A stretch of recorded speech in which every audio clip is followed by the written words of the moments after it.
The administration has repeatedly cited the use of Title 42 to demonstrate that the border is not open.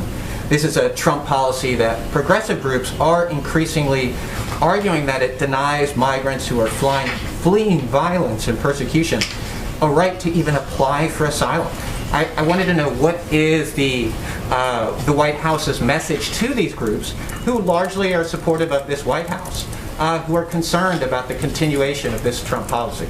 Well, Franco, I would say first that we consider it a policy that was put in place, or that we've continued to implement, because we're still in the middle of a global pandemic, and that keeping the American people safe and ensuring that we are taking responsible steps as it relates to the pandemic is front and center for the president, and certainly that's what we would convey to any of these groups. At the same time, we absolutely believe that we should be a country that wants to treat people humanely, as is evidenced by our efforts to treat children who come into this country, who are under 18, who are coming as unaccompanied children, in a manner that was not the same as the former administration. So we understand and we have heard the frustration about this issue, but our objective, as the president's objective, is to keep systems in place, or keep policies in place, or implement policies that help us address the pandemic. Do you have some goals, or some goals of when you may be able to lift Title 42?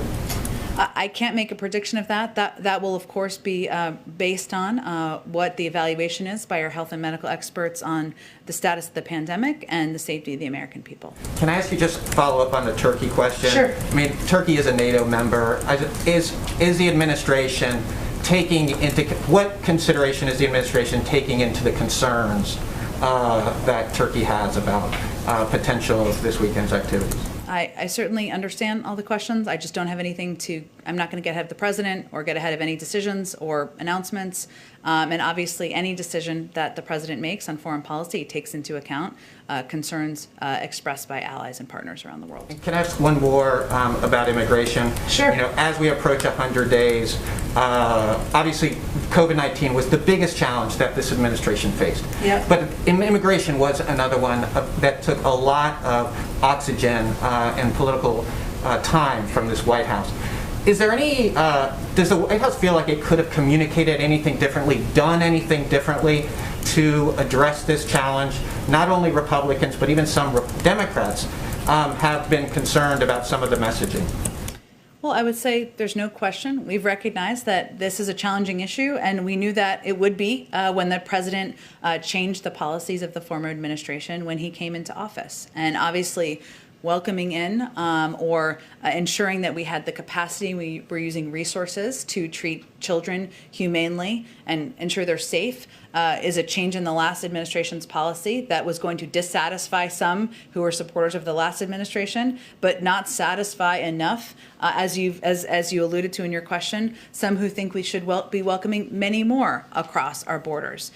So it certainly is an issue. As you know, you've covered this quite closely, where we recognize we were never going to satisfy everyone. And what the president's objective has been is to focus on the unaccompanied children, those who had been ripped from their parents' arms, those who were being asked to take a treacherous journey back, ensure we could take steps there. He also wants to push for comprehensive immigration reform, providing a pathway to citizenship, ensuring we're investing in addressing the root causes in these countries. That's something he announced on day one of his presidency. So we are well aware, and there was some reporting this morning that this was an issue that some supporters of the former president and some Republicans in Congress apparently are licking their chops about how to make children a political issue. We don't see it that way. And we felt this was the moral right step to take, and we're going to keep working with immigration advocates, with groups out there to get this bill passed, to get the Dreamers legislation passed. That continues to be a big objective for the president. Go ahead. Thanks, Jen. Is the